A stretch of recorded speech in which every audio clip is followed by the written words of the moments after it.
여러분, 왜 나사렛 사람들은 예수를 산 벼랑까지 끌고 가서 밀쳐 떨어뜨리려고 했을까요? 구약 성경에는 나사렛이라는 마을이 전혀 나오지 않습니다.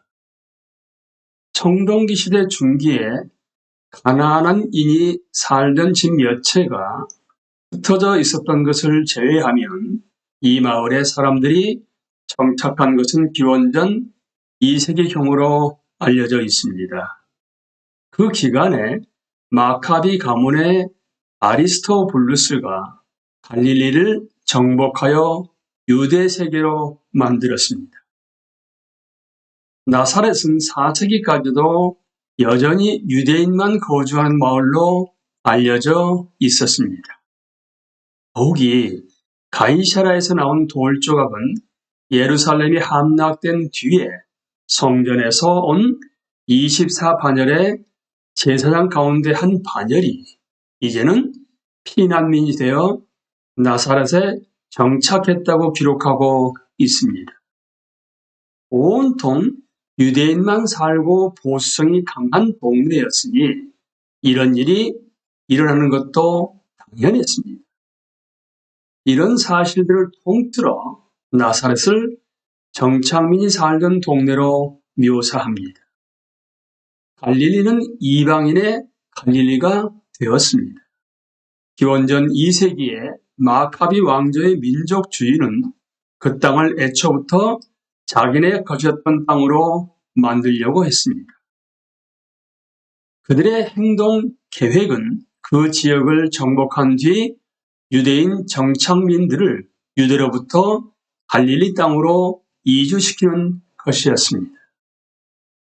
식민지에 사는 소수 지배자들은 그리스도인이든 그리스인이든 로마인이든 유대인이든 때를 막론하여 정치와 종교 면에서 자부심을 드러내고 강력한 민족주의 성향을 드러냅니다. 나사렛도 그런 동네였던 것으로 보입니다. 이런 문화세계에서는 이사야 61장을 어떻게 이해했을까요? 이 본문은 분명 정착민의 역사와 자기 이해의 중심의 자리에 있었습니다. 이사야의 이 부분에 얘기된 메시아의 황금 시대는 위대한 일들을 약속했습니다. 하나님의 기름 부으신 이가 오시면 온갖 못된 일은 이방인들이 하게 되고 정착민들은 이방인들의 노동 덕분에 부자가 될 것입니다. 나사렛인들이 메시아 시대에 대한 환상을 그들 시대에 적용했다면 당연히 여기서 아주 큰 매력을 느꼈을 것입니다. 이런 점을 생각하면 이 누가복음 본문을 다음과 같이 재구성해 볼 수 있습니다. 나사렛에서 자란 소년 예수가 이제는 편력 납비가 되어 마을로 돌아와 말할 기회를 얻었습니다. 정착민인 예수의 청중은 이사야 61장을 본문이 말하는 그대로 이해했습니다. 모든 이가 그가 하는 말에 유심히 귀를 기울일 때 예수는 사람들이 익히 알고 깊이 사랑하는 이 본문을 골랐습니다. 그러나 예수는 이방인들이 심판을 받고 종이 되리라고 선언한 바로 그 지점에서 읽기를 멈추셨으며 이는 청중들에게 충격과 놀라움을 안겨주었습니다. 이방인들은 정착민 공동체를 이룬 그 마을 사람들이 쫓아내야 하는 이들이기 때문입니다. 이 정착민의 목표는 이방인의 갈릴리를 유대인의 갈릴리로 만드는 것이었습니다. 그렇다면 왜 랍비 예수는 청중이 이 이사야 본문에 꼭 있어야 한다고 생각했던 구절들을 빼버리셨을까요? 충격을 받은 청중은 예수가 이 본문을 설명하실 말씀을 기다렸습니다. 예수는 이 본문에서 과거로부터 확고한 보화인 이사야를 단단히 붙잡으시면서 성령이 내게 임하셨다고 선언하십니다. 과거 성경 말씀을 긍정하시고 하나님이 성령을 통해 행하시는 새 일을 선언하십니다. 예수는 이렇게 먼저 사람들을 놀라게 하신 뒤 계속 성경을 읽으십니다. 본문의 편집을 통해 기름 부음을 받은 이가 가난한 자에게 전할 좋은 소식은 무엇인가? 가난한 자들에게 전할 소식은 포로된 자들에겐 훈련함이요 억눌린 자들에겐 해방입니다.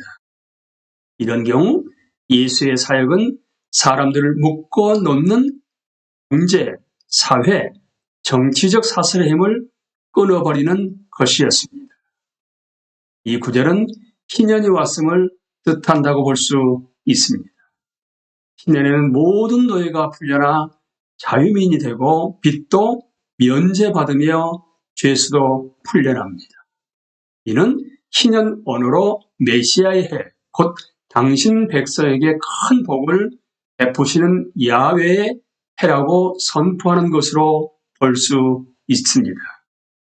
이는 이사야 61장이 신앙 공동체에게 물질의 복을 약속한다는 것을 압니다. 예수는 이 본문을 너희가 받고자 하는 것이 여기 있다 해서 너희가 주어야 할 것이 바로 여기 있다로 바꾸십니다. 예수는 이렇게 말씀하시지요. 나는 하나님이 기름 부으신 자다. 너희가 나를 따르려면 나와 함께 선포와 정의 옹호와 긍휼을 베품에 참여해야 한다. 예수가 이렇게 말씀을 바꾸자 진정 예수가 메시아라면 여전히 자신이 받을 것에만 정신이 팔려있던 회중은 당황하게 되는 것이지요. 복음은 어떤 문화에서나 그 문화에 속해 있되 그 문화 자체를 넘어선 증인이 있어야 비로소 안전합니다. 우리는 우리가 속한 문화를 따르며 살아왔기 때문에 하나님의 모든 말씀은 다른 이가 우리에게 선포해야 합니다. 어느 문화에서나 복음의 메시지는 그 문화와 그 문화의 목표를 지지하는 가치 체계와 타협할 위험성이 있습니다. 그 문화가 생소한 이방인은 복음이 굴복해버린 점들을 직관적으로 분별하여 공동체에서 순수하고 진정한 믿음으로 돌아갈 것을 요구할 수 있습니다. 그러나 이렇게 새 생명을 불어넣는 일은 늘 분노를 자아내고 저항을 받게 됩니다. 바로 이런 적대 행위의 패턴이 이 이야기에서도 나타납니다. 정착민은 대개 종교와 정치를 한 묶음으로 봅니다. 예수는 그들이 추구하는 정치적 목표와 경제적 목표에 동의하지 않으셨습니다. 그들은 예수를 죽이기로 결심합니다. 그래서 그들은 들고 일어나 예수를 동네 밖으로 내쫓았다. 그들의 동네가 산 위에 있으므로 그들은 예수를 산 벼랑까지 끌고 가서 거기에서 밀쳐 떨어뜨리려고 하였다. 하나님을 모독하는 죄를 지은 사람은 누구든지 돌을 맞았습니다. 이 이야기에서 일어난 일도 그런 것으로 보입니다. 종교와 정치가 단일 이데올로기라면 공동체의 정치적 목표를 진지하게 거부하는 것도 신성 모독죄로 여겼을 것입니다. 예수는 이렇게 하나님을 모독했다는 고발을 당한 것 같습니다. 예수는 당대의 편협한 민족주의를 거부하셨습니다. 심판의 본문은 은혜의 메시지로 바뀌었고 그의 메시지를 들은 이들은 격노했습니다. 납비 전승은 하나님을 모독한 자를 돌로 쳐 죽이라고 규정했습니다. 그래서 이 죄인은 절벽에서 떨어뜨려야만 했습니다. 가백 여러분,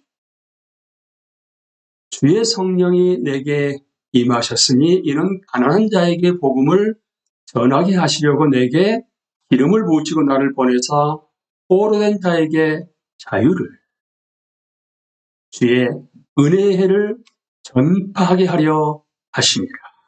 주의 은혜의 해를 전파하게 하려 하십니다. 누가복음 4장 18절에서 19절 말씀을 개역개정으로 읽어드렸습니다.